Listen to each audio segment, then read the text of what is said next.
રાધનપુર અનાજ mafia master mind Lakhman Jevat Radhanpur વિસ્તારમાં છેલ્લા ઘણા સમયથી જ્યારે સરકારશ્રી તરફથી રેશન કાર્ડ ધારકોને ગરીબ પ્રજા માટે સરકારશ્રીએ ડબલ અનાજ આપવાનું જાહેરાત કરી છે અને વહેંચણી કરવામાં આવે છે, ત્યારથી અત્યાર સુધીમાં રોજનો હજારો કિલો ઘઉં અને ચોખા જેવો અનાજ માફિયા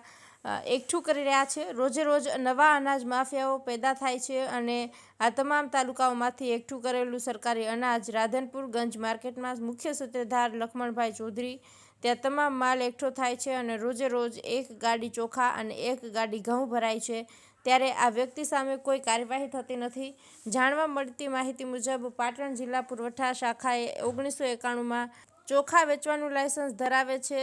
તેવું લોકોના મુખે ચર્ચાઈ રહ્યું છે અને આ વ્યક્તિ પાટણની પુરવઠા ઓફિસના તમામ લોકોને રાધનપુર પુરવઠા વિભાગના મામલેદાર સુધીના અને તેના નાના કર્મચારીઓ સુધી તમામ લોકોને હપ્તાની લાવણી કરવામાં આવે છે। આ વ્યક્તિના ત્યાં તમામ લોકો જેઓ કે પોલીસ, ટ્રાફિક, સરકારી અનાજને લગતા અને કેસ કરતા તમામ અધિકારી અને કર્મચારી દર વર્ષે લાખોની સંખ્યામાં હપ્તા લઈ અને પોતાના ખિસ્સાઓ ભરી રહ્યા છે, ત્યારે ગરીબ લોકોને અન્નનો કોળિયો અને જીવા નફા ખાતર આ ભૂમ માફિયાઓ છીનવી રહ્યા છે। છેલ્લા 10 વર્ષમાં આજ સુધી કોઈ પણ ખાતાઓ આ અનાજ માફિયા સામે કોઈ કાર્યવાહી કરી નથી અને કેસ પણ કર્યા નથી, તો શું આ ગંજ માર્કેટની અંદરથી ભરાતા અનાજનો જથ્થો અને ઠલવાતો જથ્થો તમામ અધિકારીઓની રહેમ નજર હેઠળ થાય છે તેવું નરી આંખે દેખાઈ રહ્યું છે। નાની મોટી રાધનપુર 20 દુકાનોમાં છૂટક સરકારી અનાજના લેવા માટે દુકાનો ધરાવે છે અને જો રસ્તામાં તેનો માલ પકડવામાં આવે તો સીધા જ આ ગંજ માર્કેટમાં રહેલા લખમણભાઈ જગ્યા ઉપર આવતા હોય છે અને કહે છે કે આ મારો માલ છે,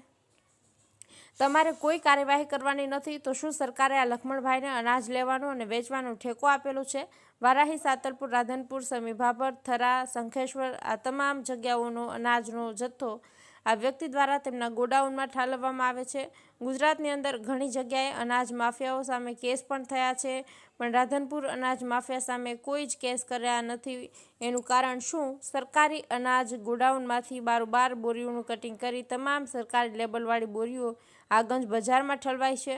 જો કોઈ જગ્યાએ કોઈ પણ નાના મોટા પત્રકારે આ અનાજનો જથ્થો પકડ્યો હોય અને મામલેદાર કે તેના કર્મચારીઓને સ્થળ ઉપર આવવા બોલાવવામાં આવે તો તે પણ ત્યાં કેસ કરવા માટે આવતા નથી અને છટકવાની બારી ગોતે છે, ત્યારે જણાઈ આવે છે કે આ એક અનાજ માફિયાઓનું મોટું ષડયંત્ર છે। સરકારશ્રીએ આવા અનાજ માફિયાઓને કાયદેસરની કાર્યવાહી કરી કેસ કરી તેમને જેલના હવાલે કરવા જોઈએ। વધુ દરેક કંટ્રોલમાંથી અનાજનો જથ્થો આ વ્યક્તિ દ્વારા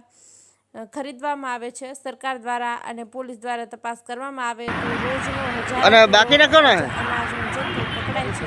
અને તમામ સામે કાયદેસરની કાર્યવાહી થાય તો ખુલ્લા કરે છે।